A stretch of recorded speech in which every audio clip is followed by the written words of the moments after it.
हे हरे कृष्णा कृष्ण कृष्ण हरे हरे, हरे राम राम राम हरे हरे। हरे कृष्ण। ओम ज्ञानतिमिरान्धस्य ज्ञानाञ्जनशलाकया चक्षुरुन्मिलितं येन तस्मै श्रीगुरवे नमः। श्रीचैतन्यमनोभीष्टं स्थापितं येन भूतले स्वयं रूपपदामह्यं ददाति सपदान्तिकं। वन्देऽहं श्रीगुरु श्रीयुतपदकमलं श्रीगुरुं वैष्णवांश्च श्रीरूपं साग्रजातं सहगनो रघुनाथान्वितं तं सजीवं साद्वैतं सावधूतं परिजनसहितं कृष्णचैतन्यदेवं श्रीराधा कृष्णपादान् सहगणललिता श्रीविशाखान्वितांश्च। नमो विष्णुपादाय कृष्णपृष्ठाय भूतले श्रीमते भक्तिवेदान्त स्वामिनिति नामिने। नमस्ते सरस्वती देवे गौरवाणी प्रचारिणे निर्विशेष शून्यवादी पाश्चात्यदेशतारिणे। नमो महावदन्नाय कृष्णप्रेम प्रदायते कृष्णाय कृष्णचैतन्यनाम्ने गौरतिसे नमः। नित्यानन्द नमस्तुभ्यं प्रेमानन्द प्रदायिने कलुकल्मषोनाशाय जन्नवापतये नमः। पंचतत्त्वात्मकं कृष्णं भक्तरूपस्वरूपकं भक्तवतारं भक्ताख्यं नमामि भक्तशक्तिकम्। आजानुलम्बितभुजो कनकायवदतो संकीर्तनैकपितरो कमलायताक्षो विश्वम्भरो द्विजवरो जुगधर्मपालो वन्दे जगत्प्रियकरो करुणावतारो। हे कृष्ण करुणा सिन्धु दीनबन्धु जगत्पते गोपेश गोपिकान्त राधाकान्त नमस्तुते। तप्त काञ्चन गौराङ्गी राधे वृन्दावनेश्वरी वृषभानुसुते देवी प्रणमामि हरिप्रिये। वृन्दावै तुलसीदेव्यै प्रियै केशवस्य च विष्णुभक्तिप्रदे देवी शुद्धबुद्धये नमो नमः। वाञ्छाकल्पतरुभ्यश्च कृपासिन्धुभ्यैव च पतितानां पावनेभ्यो वैष्णवेभ्यो नमो नमः। जय श्रीकृष्ण चैतन्य प्रभु नित्यानंद श्री अद्वैत गदाधर श्रीवासादि गौरभक्तवृंद। हरे कृष्ण कृष्ण कृष्ण हरे हरे, हरे राम राम राम हरे हरे। हरे कृष्ण।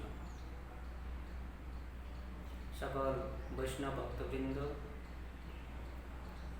এবং সকল গুরু ভ্রাতাবৃন্দের চরণে শতকোটি ধন্যবাদ প্রণাম নিবেদন করে আজ আমি শ্রীল বৃন্দাবন দাস ঠাকুরের তিরোভাব দিবসে পুণ্য তিরোভাব দিবসে শ্রীল বৃন্দাবন দাস ঠাকুরের সম্বন্ধে কিছু বলার চেষ্টা করব।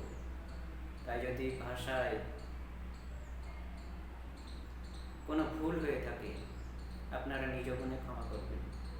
हरे कृष्ण। नमो विष्णुपादाय कृष्णपृष्ठाय भूतले श्रीमते गोपाल कृष्ण गोस्वामी नीति नामिने प्रभुपादस्य साहित्यं जीव प्रकाश्य च वितर्य च प्रचारं कृतवान् साधु भगवत्पादाय ते नमः।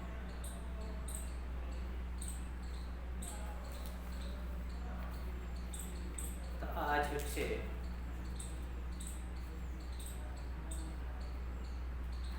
भगवान गौरांग महाप्रभुर एक महान पार्षद नित्यानंद प्रभुर महान पार्षद तार एक कृपापात्र श्रील बृंदावन दास ठाकुरेर तिरभाब तिथि। आज चैत्र मधुकृष्णा दशमी तिथिते तिनि अप्रकट हयेछिलेन, अप्रकट लीला करेছিলেন। तो भगवानेर जे महान भक्त भगवानेर जे महान ভক্ত যে মহান বৈষ্ণব তাদের প্রকট এবং অপ্রকট লীলা দুই সমান। শাস্ত্রে বর্ণনা আছে এই বৈষ্ণবের মহান ভক্তের প্রকট এবং অপ্রকট সম্বন্ধে তুলনা করে বলা হয়েছে, সূর্যের সঙ্গে তুলনা করা হয়েছে। শাস্ত্রে বর্ণনা করেছেন আচার্যরা যে দিনের শুরুতে যেমন পূর্ব দিগন্তে সূর্যদেব উদিত হন এবং দিনান্তে দিন শেষ হয়ে যাওয়ার পর আবার সূর্যদেব যেমন পশ্চিম দিগতে অস্ত যান, তেমনি ভগবানের ইচ্ছানুসারে তার মহান পার্ষদরা, তার মহান ভক্তরা, মহান বৈষ্ণবরা ভগবানের ইচ্ছা অনুসারে এই পৃথিবীতে আবির্ভূত হন। এই পৃথিবীর কলুষিত জীবদের উদ্ধার করার জন্য, পতিত জীবদের উদ্ধার করার জন্য, এবং তাদের কার্য যখন সম্পূর্ণ হয়ে যায়, তাদের কার্য সম্পূর্ণ হয়ে গেলে আবার তারা ভগবানের ইচ্ছানুসারে তাদের নিত্যধাম গোলক বৃন্দাবনে ভগবানের লীলায় প্রবেশ করেন। তাই আমাদের কাছে বৈষ্ণবদের প্রকট লীলা এবং অপ্রকট লীলা দুটোই সমান। যদিও অপ্রকট লীলার সময় আমরা বিরহ অনুভব করি, এটি স্বাভাবিক, কিন্তু বৈষ্ণবদের প্রকট এবং অপ্রকট দুটি অভিন্ন, দুটির মধ্যে কোনো পার্থক্য নেই, দুটি হচ্ছে অভিন্ন। তাই এই আজ চৈত্র মধুকৃষ্ণা দশমী তিথিতে শ্রীল বৃন্দাবন দাস ঠাকুর অপ্রকট লীলা করেছিলেন। তার আবির্ভাব দিবস হচ্ছে বৈশাখী কৃষ্ণা দ্বাদশী তিথি। বৈশাখী কৃষ্ণা দ্বাদশী তিথিতে তিনি আবির্ভূত হয়েছিলেন এবং চৈত্র মধু কৃষ্ণা দশমী তিথিতে তিনি অপ্রকট হয়েছেন, তিরোভাব করেছেন। তো এই বৃন্দাবন দাস ঠাকুর কে ছিলেন? তিনি কোথায় এসে আবির্ভূত হলেন, এবং তিনি কিভাবে মহাপ্রভু এবং নিত্যানন্দ প্রভুর কৃপা পাত্র হলেন, কৃপা প্রাপ্ত করলেন, এবং কিভাবে তিনি চৈতন্য মহাপ্রভু এবং নিত্যানন্দ প্রভুর মধুর মধুর লীলা রচনা করলেন। তিনি যে গ্রন্থটি রচনা করেছেন সেই গ্রন্থটির নাম হচ্ছে শ্রী শ্রী চৈতন্য ভাগবত। শ্রী শ্রী চৈতন্য ভাগবত, যাতে চৈতন্যদেব এবং নিত্যানন্দ প্রভু কি আছে জীবন চরিত্রের বর্ণনা আছে, তাঁদের মধুর মধুর লীলা বর্ণনা করা আছে, বিস্তারভাবে বর্ণনা করা হয়েছে এই চৈতন্য ভাগবত গ্রন্থে। তো এই বৃন্দাবন দাস ঠাকুর কে ছিলেন না, তিনি ছিলেন দাপর যুগে কৃষ্ণলীলায় ব্যাসদেব। সেই আদি ব্যাসদেব যিনি বিভিন্ন বেদ পুরাণ রচনা করার, বিভিন্ন বেদ পুরাণ ইত্যাদির সাথে সাথে অমল পুরাণ শ্রীমদ্ ভাগবতমও রচনা করেছিলেন। যে অমল পুরাণ ভাগবত আজ আমরা পাঠ করছি, সেই অমল পুরাণ ভাগবত রচনা করেছিলেন কে? শ্রীকৃষ্ণ দ্বৈপায়ন ব্যাসদেব অমল পুরাণ ভাগবত রচনা করেছিলেন, এবং সেই শ্রীকৃষ্ণ দ্বৈপায়ন ব্যাসদেবী এই কলিযুগে গৌর লীলায় বৃন্দাবন দাস ঠাকুর রূপে আবির্ভূত হয়ে তিনি চৈতন্য লীলা সম্বন্ধীয় গ্রন্থ, চৈতন্য মহাপ্রভু নিত্যানন্দ প্রভুর মধুর মধুর লীলা সমন্বিত গ্রন্থ শ্রী শ্রী চৈতন্য ভাগবত রচনা করেছেন। তো শ্রীল বৃন্দাবন দাস ঠাকুর দাপর যুগে কে ছিলেন সে সম্বন্ধে বর্ণনা করেছেন কবি কর্ণপুর। কবি কর্ণপুর তার গৌর গণতেশ দীপিকা গ্রন্থে বর্ণনা করছেন, বেদ ব্যাস জয়েবাসী অশো বৃন্দাবন অধুনা সখাজ কুসুমা পীড় কার্যতঃ তম সমাবিশত वेद व्यासो च एवासित आशो वृंदावन अधुना। বৃন্দাবনে বেদব্যাস, একাধারে যিনি বেদব্যাস ছিলেন এবং অন্য আধারে কে ছিলেন? সখা য কুসুমাপীড়া। কুসুমাপীড় নামক একজন সখা ছিলেন ভগবান শ্রীকৃষ্ণের। ভগবান শ্রীকৃষ্ণের ব্রজলীলায় অনেক সখা ছিলেন, তার মধ্যে একজন প্রধান সখা ছিলেন যার নাম হচ্ছে কুসুমাপীড়। তো সেই কুসুমাপীড় সখা এবং ব্যাসদেবের মিলিত স্বরূপ নিয়ে বৃন্দাবন দাস ঠাকুর এই কলিযুগে আবির্ভূত হয়েছেন। মহামুনি বেদব্যাস এবং কুসুমাপীড় সখার মিলিত স্বরূপ হচ্ছেন বৃন্দাবন দাস ঠাকুর। যেমন অদ্বৈত আচার্য সদাশিব এবং মহাবিষ্ণুর মিলিত অবতার, তেমনি বৃন্দাবন দাস ঠাকুর মহামুনি বেদব্যাস, শ্রীকৃষ্ণ দ্বৈপায়ন বেদব্যাস এবং কুসুমাপীড় সখার মিলিত অবতার। তো তিনি বৃন্দাবন দাস ঠাকুর 1429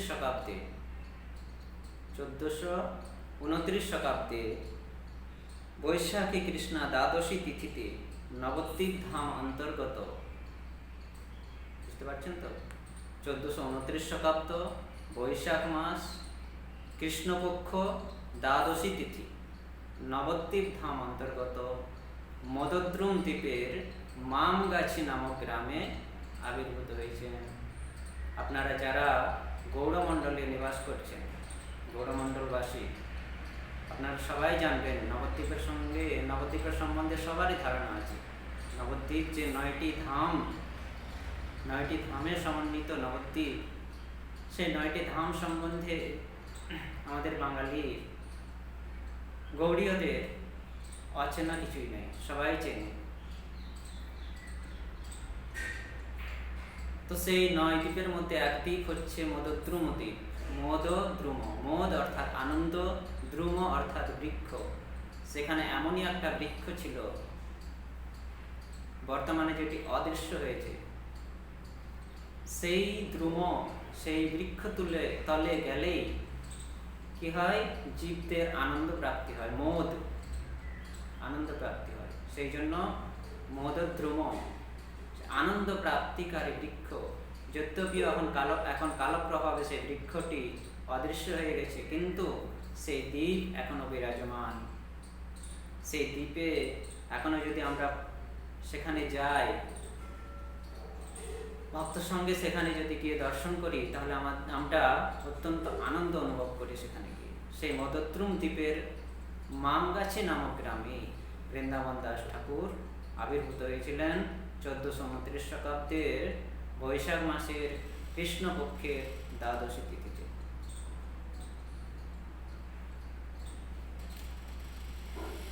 তার মাতার নাম হচ্ছে নারায়ণী দেবী। নারায়ণী দেবীর গর্ভে তিনি আবির্ভূত হয়েছিলেন। এই নারায়ণী দেবী কে ছিলেন? নারায়ণী দেবীর সম্বন্ধেও কবি কর্ণপুর গৌড় গণদেশ দীপিকা গ্রন্থে বর্ণনা করেছেন। যেমন বৃন্দাবন দাস ঠাকুরের সম্বন্ধে গৌড় গণদেশ দীপিকায় বর্ণনা করেছেন যে তিনি বেদব্যাস এবং কুসুমাপীড় সখার মিলিত অবতার। তেমনি বৃন্দাবন দাস ঠাকুরের মাতা নারায়ণী দেবীর সম্বন্ধেও কবি কর্ণপুর তাঁর গৌড় গণদেশ দীপিকায় বর্ণনা করেছেন। তিনি সেখানে বলছেন, অম্বিকায়া শশাজাসী নাম্নী শ্রীল কিলিম্বিকা কৃষ্ণোচ্ছিষ্ট প্রভুঞ্জানা সেয়ম নারায়ণী মতা। অম্বিকায়া শশাজাসী, অম্বিকায়া মানে অম্বিকা, শশা অর্থাৎ ধাত্রীমাতা, যারা শৈশবকালে বালকদের, শিশুদের লালন পালন করেন, ধাত্রীমাতা, ধাই মাতা। সেই শ্রীকৃষ্ণের দাপর যুগে নন্দ যশোদার গৃহে একজন ধাত্রীমাতা ছিলেন যার নাম হচ্ছে অম্বিকা, এবং এই অম্বিকারই এক বোন ছিলেন যার নাম হচ্ছে কিলিম্বিকা। অম্বিকা ধাত্রীমাতার বোন কিলিম্বিকা কি করতেন? প্রতিদিন এই অম্বিকা মাতা ভগবান শ্রীকৃষ্ণকে স্নান করাতেন, বস্ত্র পরিধান করাতেন, তাকে খাওয়াতেন, তাকে ঘুম পাড়াতেন।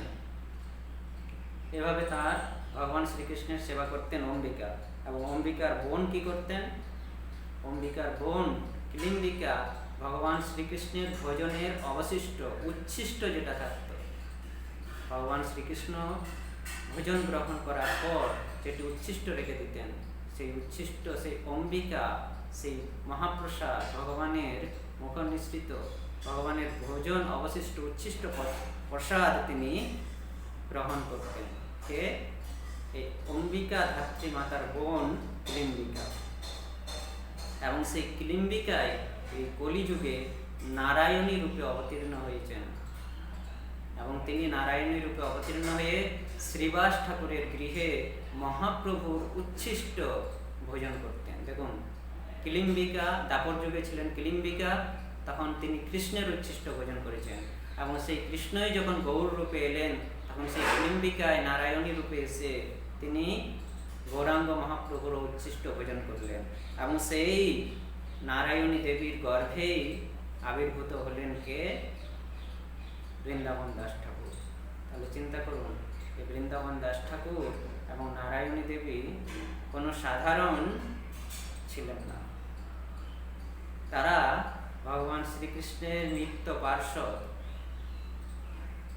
এই যে ভগবান শ্রীকৃষ্ণের মহান ভক্ত, তাদের মহিমা, তাদের জীবন চরিত্র যদি আমরা শ্রবণ না করি, যদি আমরা পাঠ না করি, তাহলে তাদের মহিমা সম্বন্ধে আমরা জানতে পারবো না, বুঝতে পারবো না। এবং এই না জানা, না বোঝার ফলেই আমরা কি করি? অপমাননা করি এবং তার থেকে আমরা অপরাধী হয়ে আমরা ভক্তি পথ থেকে চ্যুত হয়ে যাই, ভক্তি পথ থেকে নিচে পড়ে যাই। সেই জন্য এই মহাজনদের কথা, ভগবানের মহান পার্ষদ, মহান বৈষ্ণবদের কথা শ্রবণ করা অত্যন্তই আবশ্যক, অতি প্রয়োজন।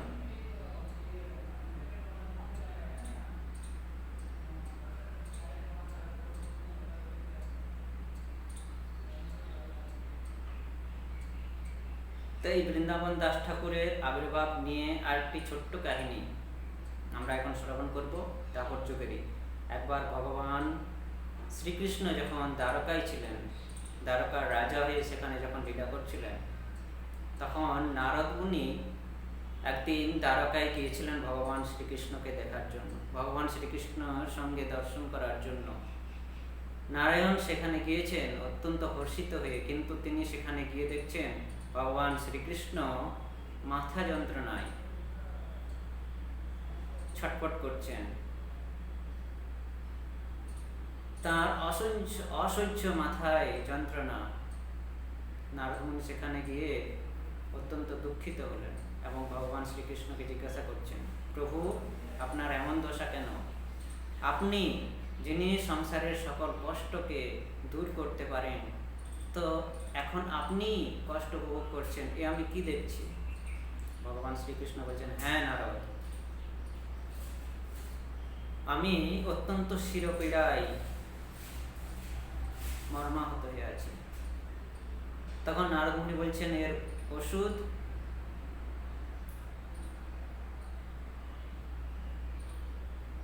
ভগবান শ্রীকৃষ্ণ বললেন, এর কোনো ওষুধ নাই, একটাই মাত্র ওষুধ আছে, ভক্তের চরণধুলি, বৈষ্ণবের চরণধুলি, ভক্তের চরণধুলি।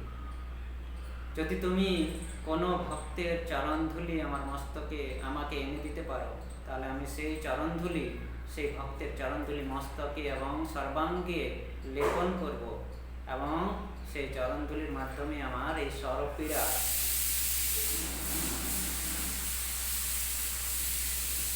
থেকে আমি মুক্তি পাব। তখন নারদ মুনি বলছেন, ও এই ব্যাপার, আমি এক্ষুনি ভক্তদের চরণধুলি নিয়ে আসছি। তো তিনি সর্বপ্রথম কোথায় গিয়েছেন? ওই দ্বারকার মধ্যে সর্বপ্রথম ভগবান শ্রীকৃষ্ণের যে 16,108 মহিষী ছিলেন, রুক্মিণী, সত্যভামা ইত্যাদি, সে 16,108 মহিষীর কাছে গিয়েছেন, রানীদের কাছে। রানীরা বলছেন, হ্যাঁ আমরা জানি তিনি অত্যন্ত কষ্ট পাচ্ছেন, কিন্তু তিনি হচ্ছেন আমাদের পতি, তিনি আমাদের পতি দেবতা। আমরা কি করে আমাদের চরণধুলি তার মস্তকে অর্পণ করতে পারি না? আমরা পারব না। ভগবান শ্রীকৃষ্ণ এই নারদ সেখান থেকে চলে গেলেন। ব্রহ্মলোক, শিবলোক, সম্পূর্ণ লোকে ভ্রমণ করার পরেও যখন কেউ সমস্ত মুনি ঋষিদের কাছেও গিয়েছেন, যারা সবসময় ভগবানের ধ্যানে ব্যস্ত, সবাই বলছেন না, তিনি হচ্ছেন প্রভু, আমরা হচ্ছি দাস, আমরা কি করে চরণধুলি তার মস্তকে দিতে পারি? এ হতে পারে না, এ হতে পারে না নারদ, আমরা আমাদের চরণধুলি তার মস্তকে দিতে পারবো না। নারদ মুনি সেখান থেকে উদাস হয়ে মনের দুঃখে ফিরে এলেন আবার ভগবান শ্রীকৃষ্ণের কাছে। ভগবান শ্রীকৃষ্ণ বলছেন, নারদ, তুমি সব জায়গায় গিয়েছিলে? নারদ বলছে, হ্যাঁ প্রভু, আমি সবার কাছে গিয়েছিলাম। বলছে, ভগবান বলছেন, তুমি কি ব্রজমণ্ডলে গিয়েছিলেন, বৃন্দাবন ধামে গিয়েছিলে? নারদ মুনি বলছেন, না, সেখানে তো আমি যাইনি। একবার তুমি সেখানে যাও। নারদ মুনি সেখানে চললেন, গিয়ে পরে দেখছেন শ্রীমতী রাধারানী সকল সখীরা কৃষ্ণ বিরহে অঝরে রোদন করছেন। শ্রীমতী রাধারানীর বাহ্যিক দশা নেই, তিনি রোদন করছেন, ক্ষণে ক্ষণে অচেতন হচ্ছেন, ক্ষণে ক্ষণে তিনি চেতন হচ্ছেন, তার কোনো বাহ্যিক দশা নেই, অচেতন অঝরে ক্রন্দন করে যাচ্ছেন। কৃষ্ণ বিরহে, বিরহ জ্বালা তিনি সহ্য করতে পারছেন না। নারদ মুনিকে দেখে সকল সখীরা আনন্দিত হয়েছে। ঠিক নিশ্চয়ই নারদ কোনো সংবাদ নিয়ে এসেছে দ্বারকায়, আমাদের বধূর, আমাদের প্রিয়তমের কোনো নিশ্চয় সুসংবাদ নিয়ে এসেছে। নারদ মুনিকে দেখে অত্যন্ত আনন্দিত হয়ে সখীরা ছুটে চলেছেন নারদ মুনির সামনে।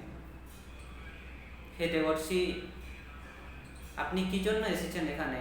কি খবর? আমাদের কৃষ্ণের কি খবর? তিনি কেমন আছেন? নারদ মুনি বলছেন,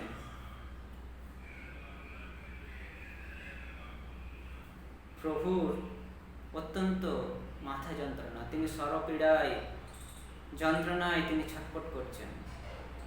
তখন সকল সখীরা বলছেন, কেন সেখানে কোনো কবিরাজ নেই, কোনো ডাক্তার নেই, কোনো ঔষধ নেই তার সরপীড়া ঠিক করার জন্য?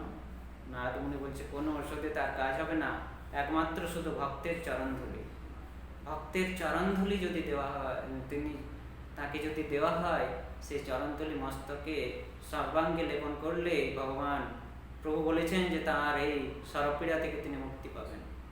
তা আমি সম্পূর্ণ ব্রহ্মাণ্ডে সবার কাছে গিয়েছিলাম, কেউ চরণধুলি দিতে প্রস্তুত হয়নি। তাই আমি অবশেষে প্রভুর নির্দেশে আমি এই ব্রজমণ্ডলে এসেছি। তখন সকল সখীরা বলছে, ও এই ব্যাপার, আমরা এক্ষুনি আমাদের সকলের চরণধুলি দিতে প্রস্তুত আছি। যদি আমাদের এই ক্ষুদ্র চরণধুলির দ্বারাই আমাদের প্রিয়তমের, আমাদের কৃষ্ণের সুখ অনুভব হয়, তিনি যদি সুস্থ হয়ে ওঠেন, তাহলে আমরা আমাদের এই চরণধুলি দিতে প্রস্তুত। দেখুন ব্রজবাসীদের ভাব। ব্রজবাসীরা কখনো ভগবান শ্রীকৃষ্ণকে ভগবান বলে জ্ঞান করেন না, তিনি তাদেরকে সখা, তাদের পুত্র, কেউ ভাবে আমাদের সখা, কৃষ্ণ হচ্ছেন আমাদের সখা, কৃষ্ণ হচ্ছেন আমাদের প্রিয়তম, কৃষ্ণ হচ্ছেন আমাদের পুত্র, এভাবে তারা জ্ঞান করেন। এইভাবে জ্ঞান করে কৃষ্ণকে তারা ভজনা করেন। কখনো তারা কৃষ্ণকে পরম পুরুষোত্তম কৃষ্ণ বলে জ্ঞান করে ভজনা করেন না ব্রজবাসীরা। সেই জন্য ব্রজবাসীদের ভক্তি আর আমাদের ভক্তির মধ্যে অনেক পার্থক্য। সেই জন্য কখনোই ব্রজবাসীদের ভক্তি নিয়ে আমাদের তুলনা করা উচিত না। ব্রজবাসীদেরকে দেখে ঘৃণা করা উচিত না, তাদেরকে নিয়ে সমালোচনা করা উচিত না। যদি আমরা সমালোচনা করতে যাই তাহলে আমরাই অপরাধী হব। তো তখন সকল ব্রজবাসীরা বলছেন, দেন হে দেবর্ষি, আপনি আমাদেরকে একটি বস্ত্র প্রদান করুন, আমরা সকলেই নিজ নিজ চরণধুলি সেই বস্ত্রের মধ্যে অর্পণ করব। এবং তুমি সেই চরণধুলি নিয়ে গিয়ে আমাদের বধূ কৃষ্ণকে অর্পণ করো, কৃষ্ণকে দাও, এবং সেই চরণধুলি লেপন করে তিনি যেন সুস্থ হন। এই বলে নারদ মুনি তাঁর গলবস্ত্রটি সেখানে পেতে দিলেন, এবং সঙ্গে সঙ্গে শ্রীমতী রাধারানী এবং সকল সখীরা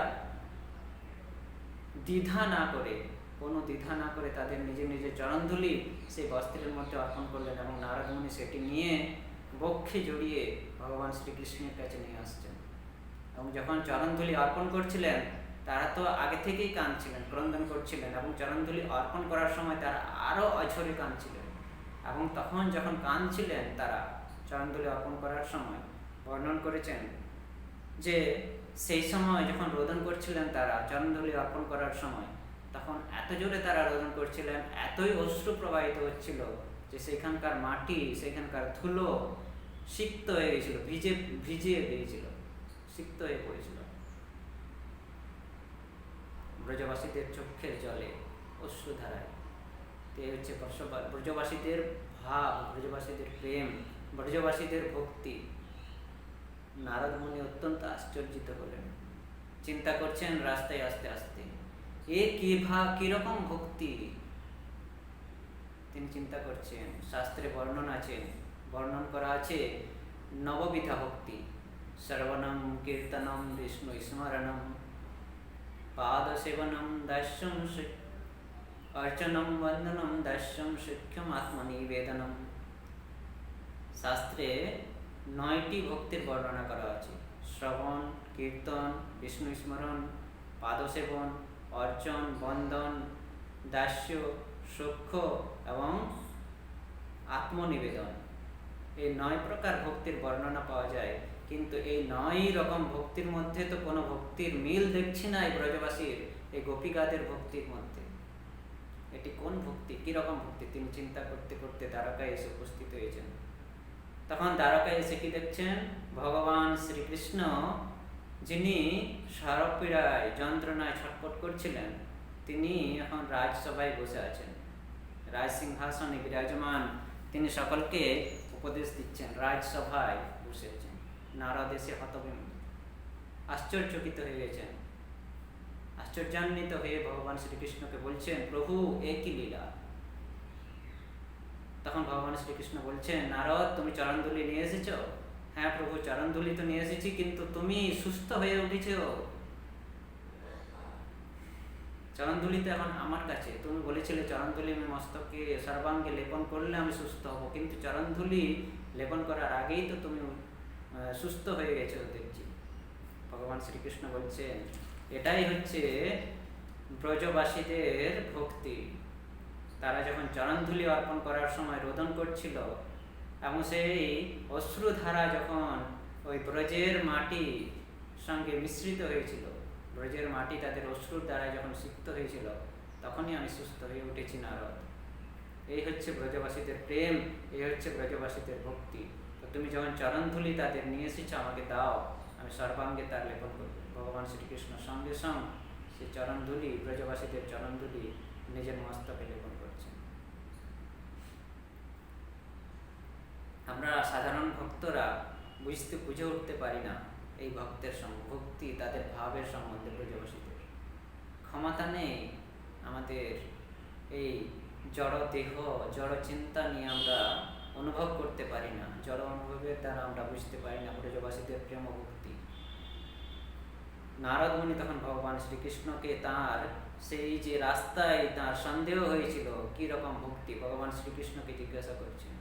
ভগবান শ্রীকৃষ্ণ তখন হেসে বললেন, নারদ, এর উত্তর আমার কাছে নেই। তুমি যাও, তুমি তোমার শিষ্যের কাছে ফিরে যাও। ব্যাসদেবের গুরু ছিলেন নারদ মুনি।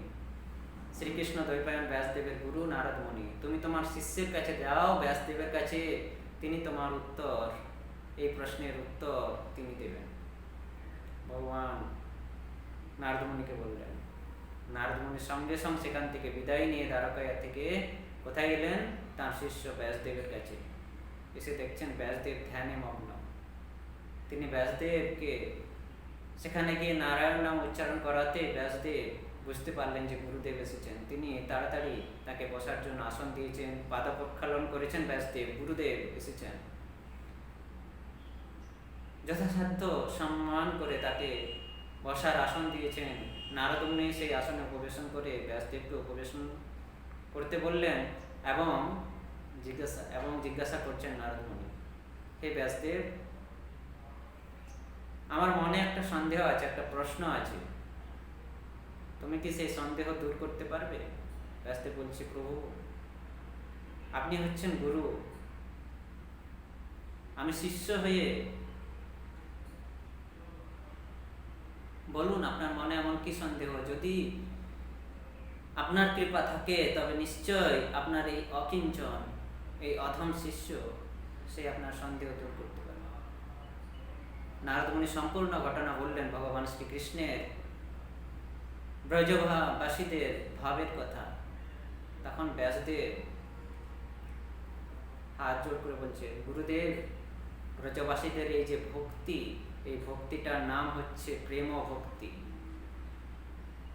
এই ভক্তি সঙ্গে অন্য কোনো ভক্তির তুলনা হয় না, অতুলনীয় প্রেম ভক্তি। ব্রজবাসীদের এই যে প্রেম ভক্তি, এই প্রেম ভক্তি অতুলনীয়, কোনো ভক্তির সঙ্গে তুলনা করা হয় না এই প্রেম ভক্তি।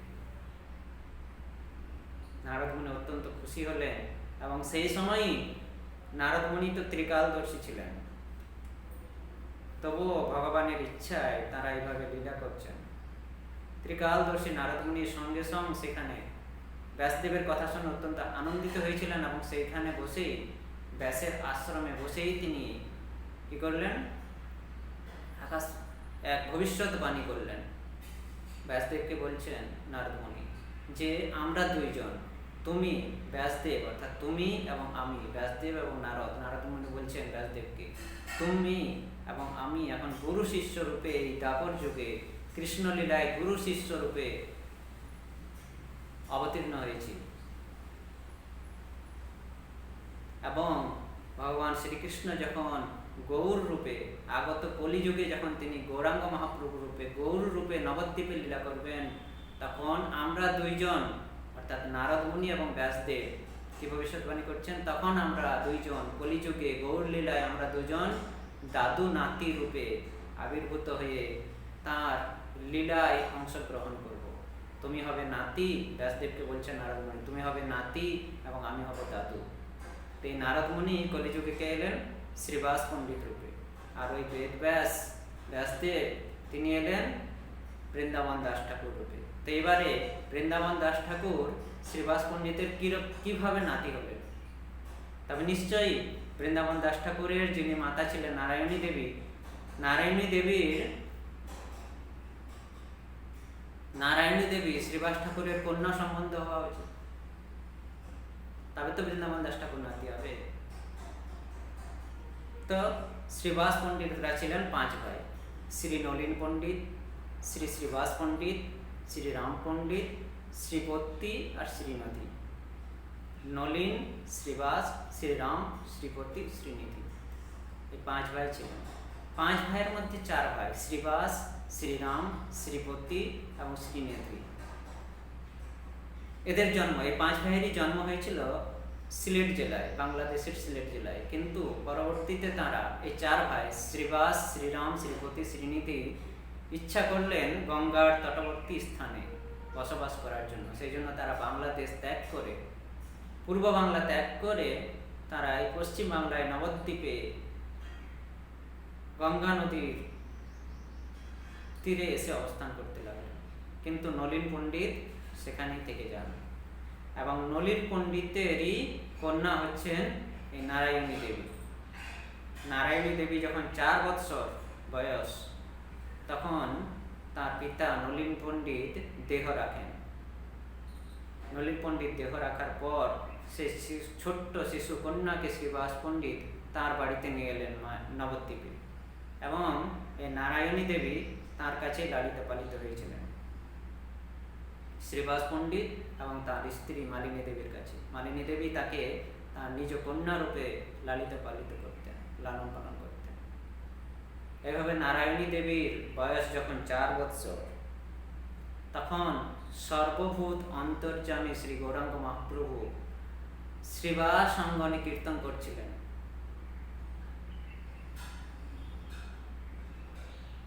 তো শ্রীবাস অঙ্গনে কীর্তন করতেন, তিনি তার মহাভাব প্রকাশ করছেন। ভগবান গৌরাঙ্গ মহাপ্রভু তার ভাব লীলা প্রকাশ করছেন।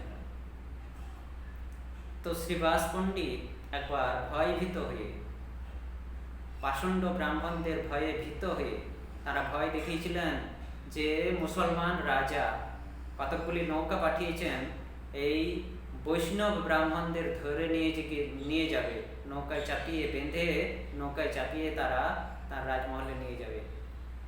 ওই নবাবের নৌকা আসছে। এভাবে ভয় পেয়ে শ্রীবাস পণ্ডিত কী করেছিলেন? নৃসিংহদেবের নৃসিংহ অবতারের পূজা করছিলেন। তখন গৌরাঙ্গ মহাপ্রভু সর্বভূত অন্তর্যামী, তিনি জানতে পেরে শ্রীবাসের দরজায় ছুটে গিয়ে দরজায় আঘাত করছেন। তিনি বলছেন, এই শ্রীবাস, তুই কার পূজা করিস? তুই যাকে পুজছিস সে তোর দরজায় দাঁড়িয়ে আছে। শ্রীবাস মহাপ্রভুর গলার আওয়াজ চিনতে পারলেন এবং তিনি নৃসিংহদেবের ধ্যানে মগ্ন ছিলেন।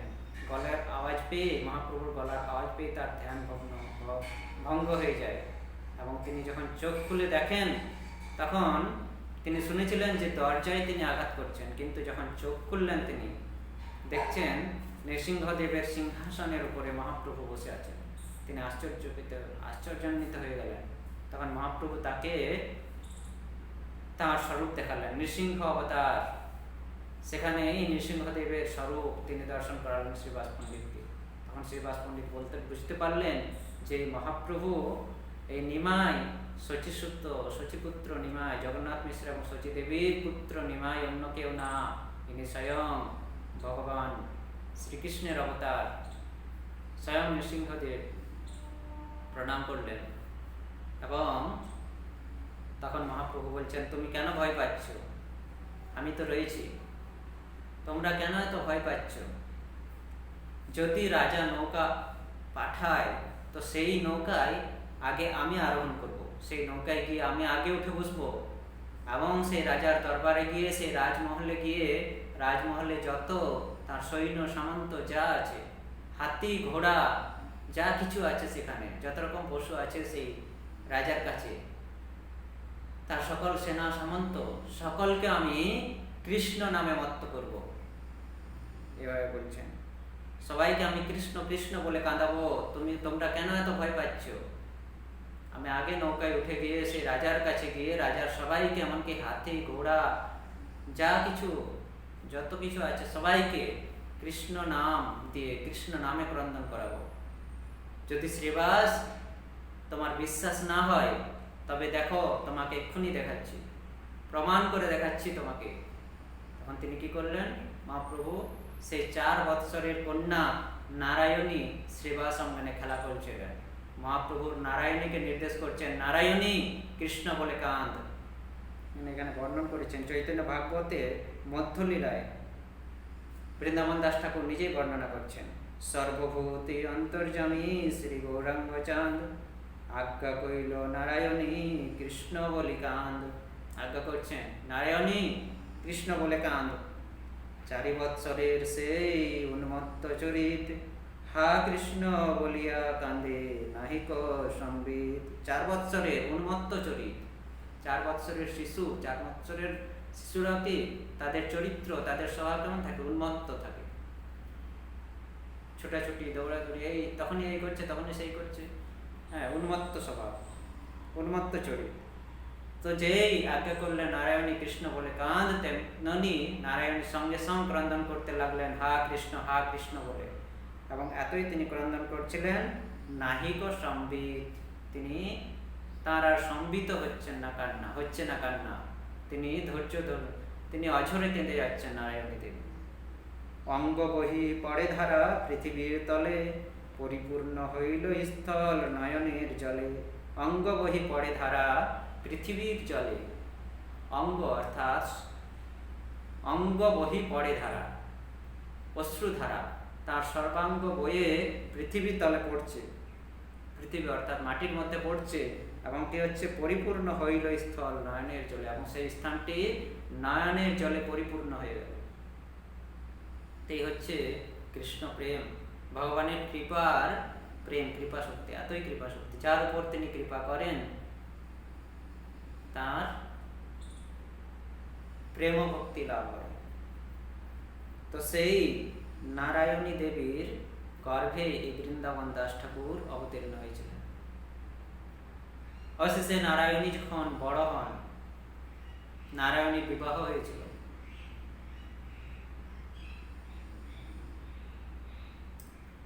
কিন্তু দুর্ভাগ্যবশত যখন বৃন্দাবন দাস ঠাকুর এই নারায়ণী দেবীর গর্ভে ছিলেন, তখনই নারায়ণী দেবীর স্বামী মারা যান। নারায়ণী দেবীর বিবাহ হয়েছিল কুমারহট্ট, হালি শহরে। তার স্বামীর নাম ঠিক মনে পড়ছে না এখানে। বৃন্দাবন দাস ঠাকুর যেহেতু তার পিতা অর্থাৎ নারায়ণী দেবীর স্বামী বৃন্দাবন দাস ঠাকুরের জন্মের আগেই দেহ রেখেছিলেন, সেই জন্য বৃন্দাবন দাস ঠাকুর এখানে বর্ণন করেননি। পরবর্তীতে কোনো সময় যদি আমি পাই তাহলে বলবো নারায়ণী দেবীর স্বামী বা বৃন্দাবন দাস ঠাকুরের পিতার নাম। এখানে চৈতন্য ভাগবতে তিনি বর্ণনা করেননি, যেহেতু বৃন্দাবন দাস ঠাকুরের জন্মের আগেই তার পিতা দেহ রেখেছিলেন, বা বৃন্দাবন দাস ঠাকুরের পিতা গৌরাঙ্গ মহাপ্রভুর লীলায় অংশগ্রহণ করতে পারেননি বলে বৃন্দাবন দাস ঠাকুর তার পিতার কথা এখানে উল্লেখ করেনি, কিন্তু তার মাতা নারায়ণী দেবীর কথা তিনি বিস্তৃতভাবে উল্লেখ করেছেন। তো যাই হোক, পরবর্তীতে আমরা সেটা পেলে শ্রবণ করব তার পিতার নাম। তো কুমারহট্টে হালি শহরে বৃন্দাবন নারায়ণী দেবীর বিবাহ হয়েছিল, কিন্তু দুর্ভাগ্যবশত কালপ্রভাবে তিনি বিধবা হলেন অতি অল্প সময়ে, যখন এই বৃন্দাবন দাস ঠাকুর তার গর্ভে ছিল। তখন মালিনী দেবী ওই নারায়ণী দেবীকে, অসহায় নারায়ণী দেবীকে তিনি কুমারহট্ট থেকে নিয়ে এলেন কোথায়? এই মামগাছি গ্রামে। কারণ এই মামগাছি গ্রাম হচ্ছে মালিনী দেবীর, শ্রীবাস পণ্ডিতের স্ত্রী মালিনী দেবীর পৈতৃক ভিটা, পিতার গৃহ, অর্থাৎ মালিনী দেবীর জন্মস্থান। মালিনী দেবীরও জন্মস্থান হচ্ছে এই মামগাছি গ্রাম। তো তিনি তার পিতার কাছে, মালিনী দেবীর পিতার কাছে নারায়ণী দেবীকে নিয়ে এলেন, এবং সেই নারায়ণী দেবী মালিনী দেবীর পিতার কাছে থাকতে লাগলেন, এবং সেখানেই ওই মামগাছিতে ওই স্থানেই বৃন্দাবন দাস ঠাকুর আবির্ভূত হলেন। তো সেই বৃন্দাবন দাস ঠাকুরের আবির্ভূত স্থান মামগাছি এখন আমরা দর্শন করি প্রতি বৎসর গৌর পূর্ণিমার আগে নবদ্বীপ মণ্ডল পরিক্রমায়। যখন আমরা 9টি দ্বীপ পরিক্রমা করি, তখন এই মামগাছি বৃন্দাবন দাস ঠাকুরের জন্মস্থানে আসি, দর্শন করি। অত্যন্ত সুন্দর জায়গা, মনোরম জায়গা ছিল। সেখানেই তিনি আবির্ভূত হয়েছিলেন 1429 শতাব্দীর বৈশাখ মাসের কৃষ্ণা দ্বাদশী তিথিতে।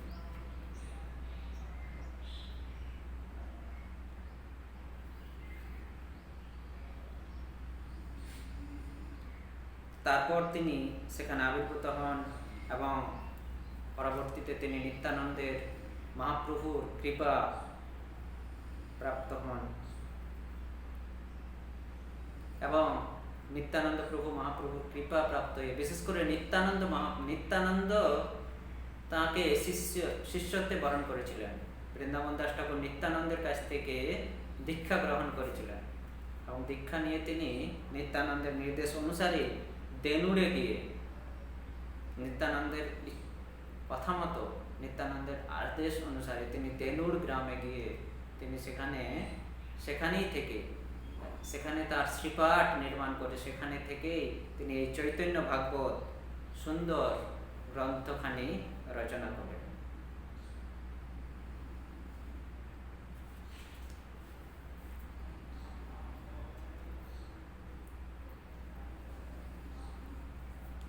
এবং তিনি 1457 শতাব্দে এই গ্রন্থ সম্পূর্ণ করেন, এবং এই গ্রন্থে অত্যন্ত মধুর লীলা বর্ণনা করা আছে। এবং এই গ্রন্থ এই পৃথিবীর সকল জীবের জন্য অত্যন্ত মঙ্গল। সর্বপ্রথম তিনি এই গ্রন্থের নাম রেখেছিলেন চৈতন্য মঙ্গল, কিন্তু পরবর্তীতে যখন লোচন দাস ঠাকুর কবিতা ছন্দে চৈতন্য মঙ্গল গ্রন্থ রচনা করেন, তখন তিনি বৃন্দাবন দাস ঠাকুর তার মাতার আজ্ঞা অনুসারে, তার মাতা নারায়ণী দেবী বলেছিলেন যে লোচন দাস চৈতন্য মঙ্গল নামক গীত রচনা করেছেন।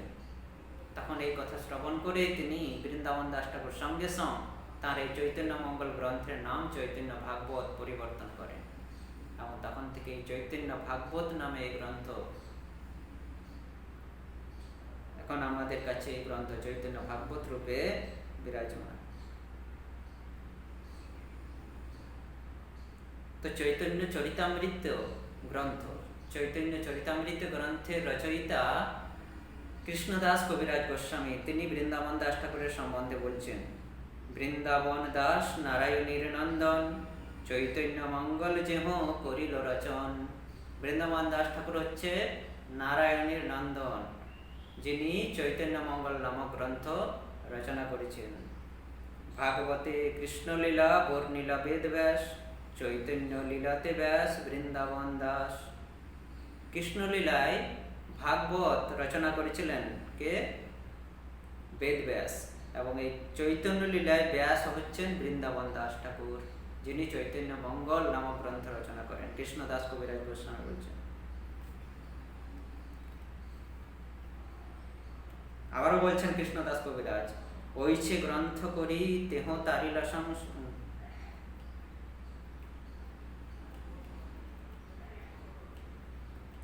বৃন্দাবন দাস পদে কোটি নমস্কার, ওইছে গ্রন্থ করি তেহ তারিল সংসার।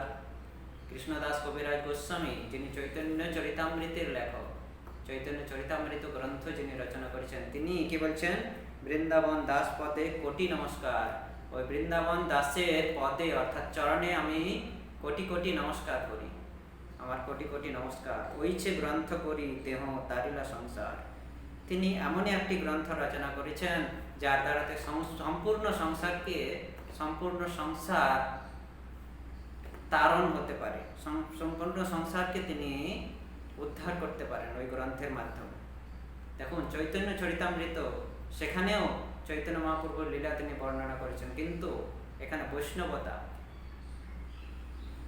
বৃন্দাবন দাস ঠাকুর যেহেতু আগেই রচনা করেছিলেন চৈতন্য ভাগবত, এবং যেহেতু তিনি ব্যাসদেবের অবতার, সেই জন্য কৃষ্ণদাস কবিরাজ তাকে কোটি কোটি নমস্কার করছেন তার চরণে, এবং তিনি বলছেন যে এই চৈতন্য ভাগবত এমনই একটি গ্রন্থ, তিনি এমনই একটি গ্রন্থে চৈতন্য ভাগবত রচনা করেছেন যার দ্বারা সম্পূর্ণ সংসার উদ্ধার হতে পারে, তারণ হতে পারে। নারায়ণী চৈতন্যের উচ্ছিষ্ট ভজন, তার গর্ভে জন্মিলা শ্রীদাস বৃন্দাবন।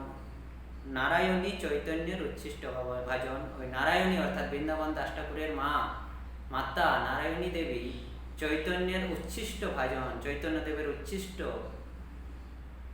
ভোজন করতেন। তার গর্ভে জন্মিলা শ্রীদাস বৃন্দাবন, এবং সেই নারায়ণীরই গর্ভে জন্ম নিলেন কে? শ্রীদাস বৃন্দাবন। তার কি অদ্ভুত চৈতন্য চরিত বর্ণন, যাহার শ্রবণে শুদ্ধ কইল ত্রিভুবন। তার কি অদ্ভুত চৈতন্য চরিত বর্ণন, তিনি যে চৈতন্য চরিত্র বর্ণন করেছেন সেটি এতই অদ্ভুত যে যাহার শ্রবণে শুদ্ধ কইল ত্রিভুবন, যা শ্রবণ করা মাত্র সম্পূর্ণ ত্রিভুবন শুদ্ধ হয়ে যায়, বা সম্পূর্ণ ত্রিভুবনকে তিনি শুদ্ধ করেছেন এই চৈতন্য ভাগবতের দ্বারা রচনা করে। লোচন দাস ঠাকুর চৈতন্য মঙ্গল গ্রন্থের রচয়িতা, শ্রী লোচন দাস ঠাকুরও বৃন্দাবন দাস ঠাকুরকে ঠাকুরের বন্দনা করেছেন। তার গ্রন্থ রচনা করতে গিয়ে তিনি, চৈতন্য মঙ্গল গ্রন্থ রচনা করতে গিয়ে তিনি বৃন্দাবন দাস ঠাকুরকে বন্দনা করছেন সর্বপ্রথম। বন্দিব শ্রী বৃন্দাবন দাস এক চিতে, ভাগবত মোহিত যার ভাগবত গীতে। লোচন দাস ঠাকুর বলছেন, বন্দিব শ্রী বৃন্দাবন দাস এক চিতে, আমি এক চিতে, এক চিত্ত হয়ে, এক মন হয়ে বৃন্দাবন দাসের বন্দনা করি।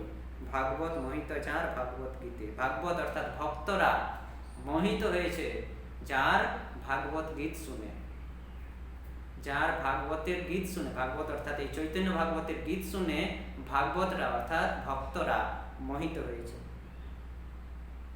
দেবকী নন্দন দাস ঠাকুর কে ছিলেন? চাপাল গোপাল শ্রীবাস ঠাকুরের চরণে অপরাধ করেছিলেন। সেই চাপাল গোপালকে উদ্ধার করে মহাপ্রভু নাম রাখলেন দেবকীনন্দন দাস ঠাকুর।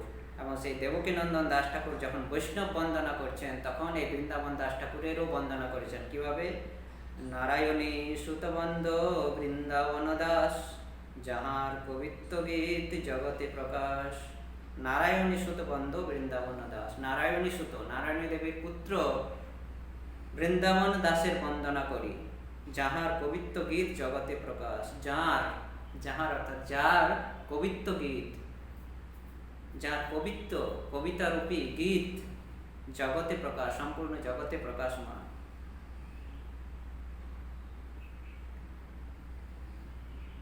আবার কৃষ্ণদাস কবিরাজ বলছেন, বৃন্দাবন দাস কইল চৈতন্য মঙ্গল, যাহার শ্রবণে নাশে সর্ব অমঙ্গল। বৃন্দাবন দাস ঠাকুর রচনা করেছেন চৈতন্য মঙ্গল, এবং যা শ্রবণ করে সকল অমঙ্গলের নাশ হয়। এইভাবে সকলে কি করেছেন? বৃন্দাবন দাস ঠাকুরের গুণগান করছেন।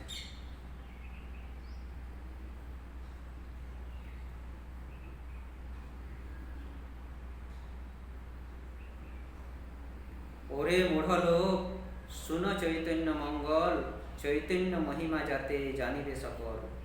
ওরে মূঢ়, মূঢ় অর্থাৎ মূর্খ, আমাদেরকে বলছে, আমাদেরকে নির্দেশ দিচ্ছেন আচার্যরা। ওরে মূঢ় লোক, তোমরা শ্রবণ করো, এই চৈতন্য মঙ্গল গ্রন্থ শুনো। চৈতন্য মহিমা যাতে জানিবে সকল, যাতে সকল চৈতন্য মহাপ্রভুর সকল মহিমাকে তোমরা জানতে পারবে, চৈতন্য মঙ্গল গ্রন্থ শ্রবণ করবে। কৃষ্ণলীলা ভাগবতে কহে বেদব্যাস, চৈতন্য লীলার ব্যাস বৃন্দাবন দাস।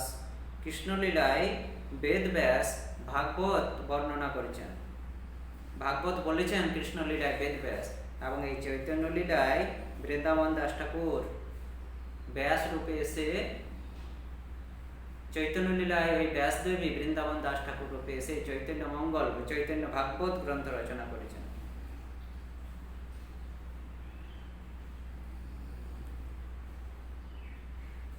চৈতন্য নিতাইয়ের যাতে জানিও মহিমা, যাতে জানি কৃষ্ণ ভক্তি সিদ্ধান্তের সীমা। ভাগবতে যত ভক্তি সিদ্ধান্তের সার, লিখিয়াছেন ইহা জানি করিয়াই উদ্ধার। চৈতন্য মঙ্গল শুনে যদি পাষণ্ডী যবন, সেহ মহা বৈষ্ণব হয় ততক্ষণ। বুঝছেন কি বলছেন? চৈতন্য মঙ্গল শুনে যদি পাষণ্ডী যবন, এই চৈতন্য মঙ্গল যদি কোনো পাষণ্ডী লোক, যারা বৈষ্ণবদেরকে, ভগবানকে বিশ্বাস করতে পারে না, বৈষ্ণবকে, এই হরিনাম বৈষ্ণবদেরকে সহ্য করতে পারে না, সেই পাষণ্ডীরা এবং যবনরা যদি এই চৈতন্য মঙ্গল শ্রবণ করে, তাতে কি হবে? সেহ মহা বৈষ্ণব হয় ততক্ষণ। ততক্ষণে শ্রবণ করা মাত্রই সেও, অর্থাৎ ওই পাষণ্ডী এবং যবনও মহা বৈষ্ণবে পরিণত হবে। মনুষ্যে রচিতে নারে রয়েছে গ্রন্থ ধন্য, বৃন্দাবন দাস মুখে বক্তা শ্রী চৈতন্য।